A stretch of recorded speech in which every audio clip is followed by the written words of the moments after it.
So, part 8 of Forex management. We will start our discussion today with what is swap. 2009 December 3B ये CS professional का सम illustration करके लिया है हमने. तो पहले मैं आपको कंसेप्ट समझाऊंगा, बाद में हम लोग ये सम सॉल्व करेंगे. स्वैप मतलब एक्सचेंज. प्रोनाउंसिएशन पे ध्यान दीजिए. स्वैप है, स्वैप नहीं है. Generally people mistake it as swap, but it is swap. Swap that is exchange.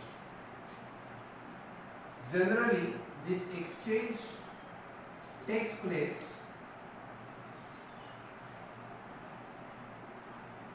with the intervention of the bank.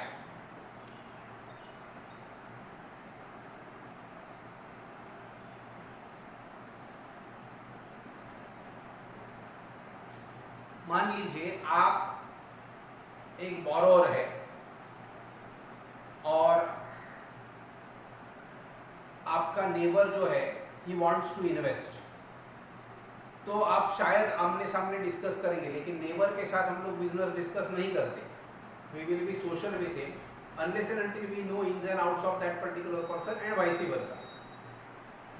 तो probability of you going to the nearest bank is more. तो वो nearest bank में जाएगा, उसका पैसा FD में लगाएगा और उसी बैंक से आप लोन लेंगे. ये बैंकिंग का व्यवहार है, because bank is something which is a trustworthy person and that is the reason why we go to the bank and we deal with the bank. तो जो कुछ है वो फॉर्मल अग्रीमेंट, फॉर्मल अरेंजमेंट अपने साथ हो जाएगा. सेम एग्जांपल हियर कि अगर आपको कुछ लोन की रिक्वायरमेंट है तो आप किसी बैंकर के पास जाते हो. और जनरली क्या होता है, हालांकि इस सम में ये नहीं है पॉसिबल, लेकिन जनरली क्या होता है, जनरली बैंकर अपना मार्जिन भी रखेगा. इस एग्जांपल में बैंकर का शेयर नहीं है, तो शायद मैं सेकंड एग्जांपल लेके वहां पे बैंकर का भी शेयर आएगा, ऐसा हम लोग एक एग्जांपल ले लेंगे. तो swap is exchange which is taking place with the intervention of the bank, and obviously bank will gain some percentage, जिसको हम लोग बेसिस पॉइंट्स कहते हैं, आउट ऑफ द डील.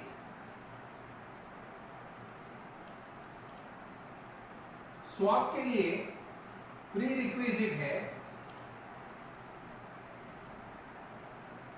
दोनों पार्टीज का मॉनेटरी रिक्वायरमेंट सेम होना चाहिए अप्रोक्सीमेटली.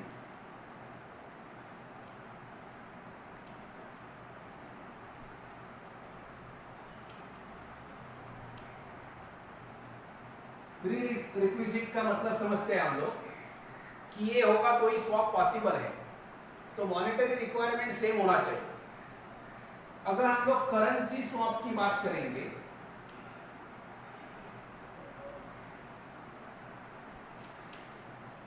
तो मान लीजिए किसी को इंडिया में बिजनेस सेटअप करने का है, इसके लिए इंडियन रुपीस की जरूरत है जो फॉरेन पार्टी है, और किसी इंडियन को एग्जांपल गिवन यूएस डॉलर्स की जरूरत है. जब ये अमाउंट अप्रोक्सीमेटली सेम है, थोड़ा सा प्लस माइनस होगा तो बैंक अपने जेब से डाल सकता है. So approximately the amount is same, then only swap can take place.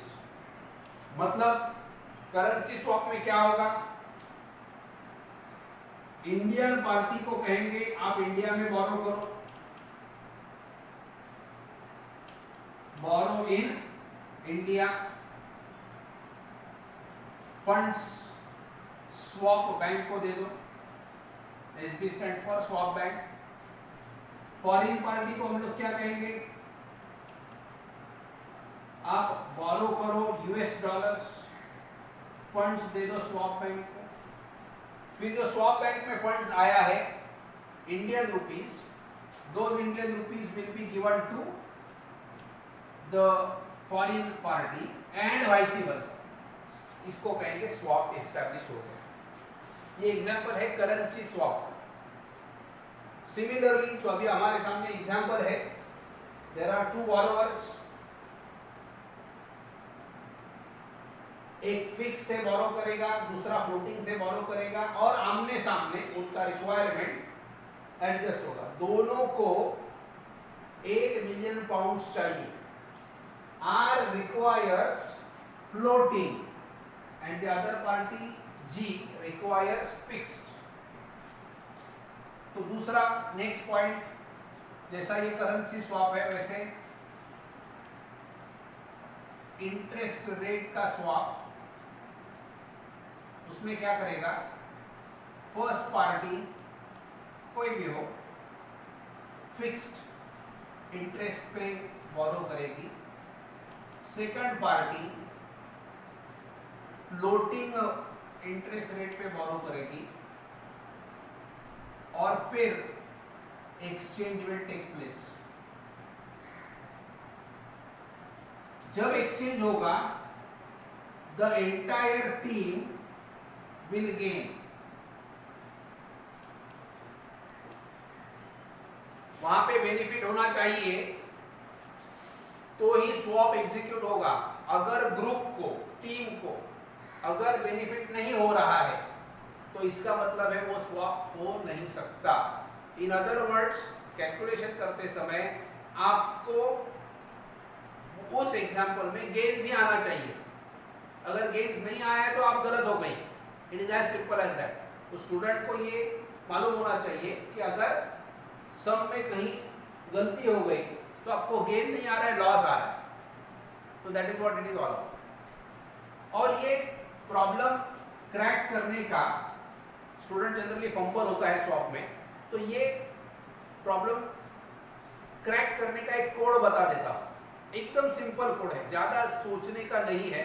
कम से कम सोच में एकदम परफेक्ट आंसर कैसे आएगा ये मैं आपको बता रहा हूं। सम आपको इंडिकेट करेगा R requires floating and G requires fixed। तो जो उनको चाहिए अगर वो उसी हिसाब से मिल गया तो स्वैप करने की क्या जरूरत है। मतलब R requires floating rate तो उसको सिर्फ फ्लोटिंग में मिल गया, और G requires fixed तो उसको फिक्स में मिल गया, तो स्वैप कैसे होगा। तो स्वैप होने के लिए सबसे इंपॉर्टेंट क्या है, R ने फिक्स्ड में और G ने फ्लोटिंग में लेना है, तो ही जाके स्वैप होगा। सो क्रैक करने के लिए एक फॉर्मूला बता रहा हूं। अगर मतलब व्हाट एवर इज रिक्वायर्ड, सम में जो दिया है what is required, example given, हमारे सामने जो सम है R रिक्वायर्स फ्लोटिंग, तो हम लोगों को इंटरप्रेट क्या करना है, R has to borrow in fixed at the rate fixed rate, तो ही जाके स्वैप होगा। तो R has to borrow at fixed, और दूसरा पार्टी है G has to borrow at floating. ये कोड है क्रैक करने का। R has to borrow fix, G has to borrow floating, तो अपना आंसर पॉजिटिव आएगा, सबको गेनफुल होगा। तो हम लोग देखते हैं अभी ये सम सॉल्व करेंगे और आगे बढ़ेंगे। उसके लिए मुझे थोड़ा स्पेस चाहिए। आपको मैं ये बता रहा हूं, ये सम सॉल्व करके हम लोगों को परफेक्टली समझेगा कि हम लोगों को आगे कैसे बढ़ना है, ये जैसा क्रैकिंग है वो कैसे करना है। नाउ जैसे मैंने आपको बताया कि क्रैक करने के लिए what R requires is borrowing at the floating rate and what G requires is borrowing at fixed। अगर उन्होंने वैसे के वैसे ही बोरो किया तो स्वैप होगा नहीं, ये तो पक्का हो गया। इसके लिए R requires floating और G requires fixed, ये जब आप लिखेंगे सबसे पहले तो इमीडिएटली हमको ये समझना चाहिए एक्चुअली क्या होना चाहिए, ये डिजायर्ड है, तो एक्चुअली क्या होना चाहिए, एग्जैक्टली रिवर्स होना चाहिए, तो ही स्वैपिंग हो सकता है, तो ही एक्सचेंज हो सकता है। तो फ्लोटिंग के सामने मैं फिक्स्ड लिखता हूं और फिक्स्ड के सामने फ्लोटिंग लिखता हूं। अभी यहां पे स्वैप बैंक नहीं है इस एग्जांपल में, इसको स्कीमेटिक डायग्राम कहते हैं, स्कीमेटिक डायग्राम या रिप्रेजेंटेशन। ये स्कीमेटिक डायग्राम वर्ड थोड़ा सा डरावना लगेगा आपको, लेकिन है आसान। मैं R और G दोनों का नाम लिख रहा हूं बोर्ड पे। R इज गोइंग टू, अभी क्या एक्चुअली करने का है वो लिख के रखा है, R will be borrowing at fixed rate, थोड़ा स्लैंटिंग लिखा मैंने, फिक्स्ड रेट से। उसको क्या रेट में मिलेगा, R के सामने जो फिक्स रेट लिखा है उसको मैंने ब्रैकेट कर दिया। So he has borrowed at 11%, R has borrowed at 11%. Then normally यहां पे एक स्वैप बैंक आएगा दूसरे डायग्राम में, लेकिन यहां पे ऐसा नहीं है, इसके लिए मैं ये एरो इधर कंप्लीट करता हूं। चाहिए तो सिंगल नोड दे देने का एरो का, मतलब ये यहां से जा रहा है ऐसा पता चलेगा आपको। तो फिक्स्ड वाला 11% वाला ऑब्लिगेशन उसने जी को दे दिया, तो एक रास्ता कंप्लीट हो गया। R has borrowed at 11% and given it to G. अभी दूसरा पाथ क्रिएट करता हूं, G has borrowed at, क्या होगा, G has borrowed at floating, तो यहां पे मैं फ्लोटिंग लिखता हूं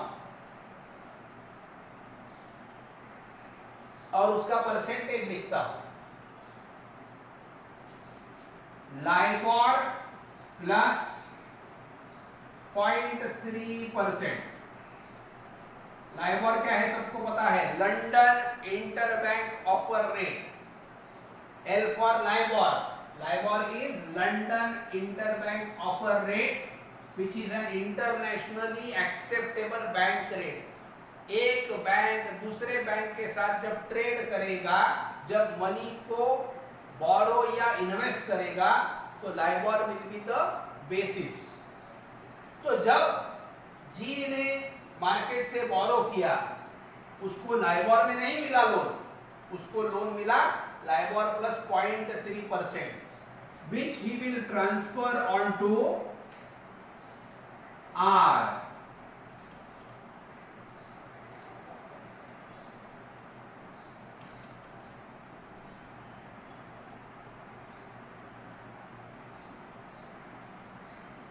यहां पे मेरा स्कीमेटिक डायग्राम पूरा हो गया, जिसका अभी मैं एक टेबल बनाऊंगा, ग्रुप का एक्चुअल कॉस्ट क्या आ गया,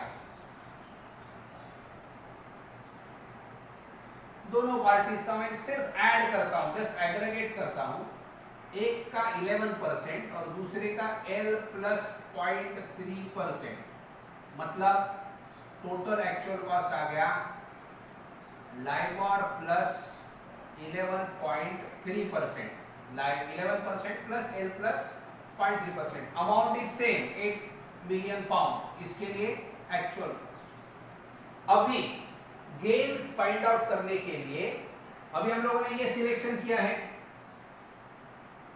डायगोनली ऑपोजिट जो था, अगर वैसे नहीं होता और ईच पार्टी अपने अपने डिजायर हिसाब से काम करती, आर को क्या चाहिए था, floating,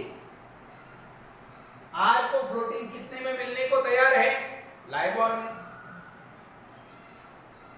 Dzire that is if no swap, अगर दूसरे पार्टी को इन्वॉल्व नहीं किया और ऑन योर ओन अगर आपने काम किया, तो आर को कितना देना पड़ता था, एल देना पड़ता था, लाइबोर देना पड़ता था इंटरेस्ट, और जी को 12.5% देना पड़ता था, वो टेबल से इंपोर्ट किया। तो यहां पे आपको पता चलेगा अगर उन्होंने स्वैप एंटर नहीं किया तो लाइबोर एंड 12.5% ऐसा करके लाइबोर प्लस 12.5% हमारा खर्चा होता था। वो खर्चा स्वैप की वजह से हम लोगों ने लाइबोर प्लस 11.3% किया। इसका मतलब है दोनों का मिलके सेविंग हो गया। ये सेविंग हो गया इसी कारण, that is the reason why swap is going to get entered into. LIBOR gets cancelled, पूरे ग्रुप का फायदा हो गया 1.2%। सेविंग्स मतलब गेन।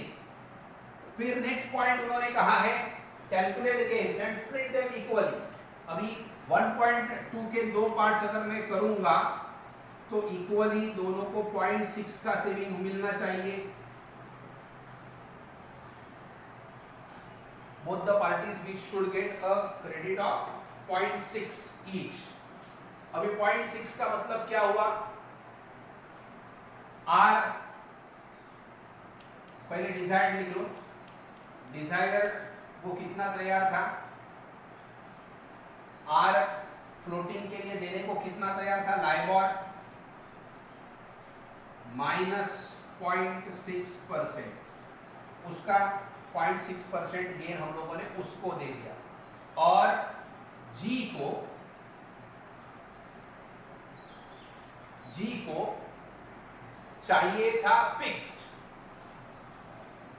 और वो फिक्स्ड को जी को देने को तैयार था 12.5%। तो 12.5% माइनस 0.6%, तो इधर आ गया 11.9%। तो R के लिए LIBOR -0.6% is the final rate, G के लिए 12.5 minus 0.6 11.9 is the final rate.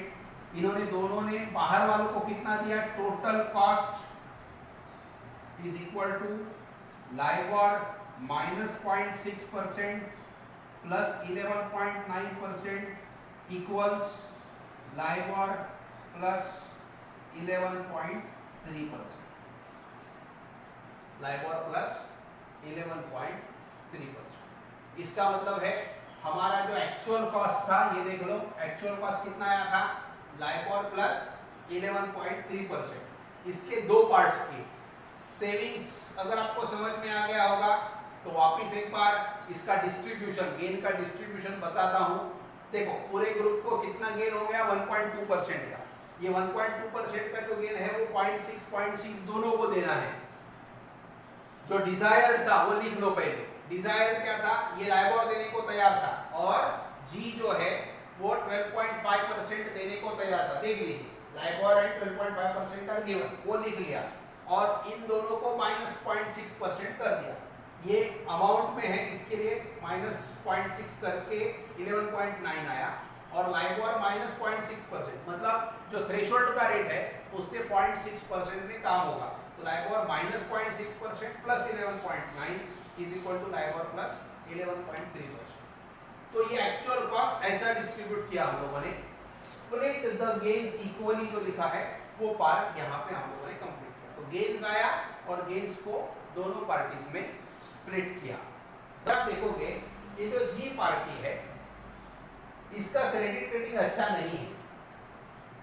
आपको मालूम है अगर क्रेडिट रेटिंग अच्छा नहीं है तो उस पार्टी को लोन जो है वो ज्यादा अमाउंट में ज्यादा इंटरेस्ट पे मिलेगा। तो जो लोन आर का क्रेडिट रेटिंग अच्छा है उसको लाइबोर में मिल रहा था, वो इसको लाइबोर प्लस 0.3% में मिलेगा। वेयरएज आर को फिक्स में भी अच्छा ही रेट है, तो आर को जी की जरूरत नहीं है। R is in a stronger position, वैसा देखा जाए तो R is in a stronger position. अगर उसने फ्लोटिंग में भी लिया होता तो उसको लाइबोर में मिलता था, और अगर उसने फिक्स में भी लिया होगा तो उसको 11% इज लेसर देन 12.5%। मैं अभी इसका ऑब्जेक्टिव बता रहा हूं कैलकुलेशन का कि ये क्यों हो रहा है। तो लाइबोर और इसको लाइबोर प्लस 0.3%, इसको ज्यादा क्यों देना पड़ रहा है उसका लॉजिक मैंने बताया। उसका क्रेडिट रेटिंग थोड़ा सा वीक है as compare to R, and that is the reason why he has to share out more interest. अगर आपको ज्यादा पैसे की जरूरत है तो ऑब्वियसली बैंकर उसका फायदा उठाएगा और आपको इंटरेस्ट ज्यादा देना पड़ेगा। ये दोनों उसके एग्जांपल्स हैं। एक फिर दूसरा इंपॉर्टेंट पार्ट, आर को अगर जी की जरूरत नहीं है तो आर शायद ये डिक्टेट करेगा कि भाई ये जो गेन्स है ना उसमें से मेरा गेन ज्यादा होना चाहिए। He can dictate his terms, he can bargain more. Why? Because G may require R, R doesn't require him. तो बार्गेनिंग हो सकता है, लेकिन उसमें हम लोग नहीं पढ़ेंगे because the gains are going to be split equally, ऐसा करके दिया है अपने को। तो अपने को वो डिसीजन मेकिंग नहीं है। We are not the bankers to negotiate those terms. तो let us keep it aside, लेकिन ये हो सकता है व्यवहार में क्या हो सकता है ये भी बोलना मेरा फर्ज है। दूसरा पॉइंट, लाइव अभी आर के लिए इंसेंटिव क्या है फिर? वाई शुड आई, आर जो है मतलब आर के एंगल से मैं क्यों करूं, why should I enter into this particular transaction? तो आपको तो उसको हम लोग कैसे समझाएंगे ये मैं बता रहा हूं। भाई साहब अगर आप मार्केट से ले रहे हो तो आपको लाइबोर में मिलेगा, और अगर आप ये स्वैप के ट्रांजैक्शन में एंटर इनटू करेंगे तो हम आपको लाइबोर से भी नीचे 0.6% देंगे, आपको उसका गेन है। That is what is your gain. So you are otherwise you would have borrowed at LIBOR, लेकिन मैं ये बता रहा हूं आपको कि अगर आप स्वैप में एंटर इनटू करेंगे, ये बैंकर करता है, this negotiation takes place with the banker, तो वो बताएगा, ये समझाएगा आर को कि भाई साहब अगर आप स्वैप में एंटर इनटू करेंगे तो आपका भी 0.6% में बचा रहा हूं, आपने बोरो किया, अदरवाइज आप लाइबोर में बोरो करने को तैयार ही थे, आपका एलिजिबिलिटी बनता था, उसमें मैं आपको 0.6% का और डिस्काउंट देता हूं, चलो आप स्वैप के अग्रीमेंट के ऊपर साइन करो। ठीक है, तो यहां पे मैं रुकता हूं।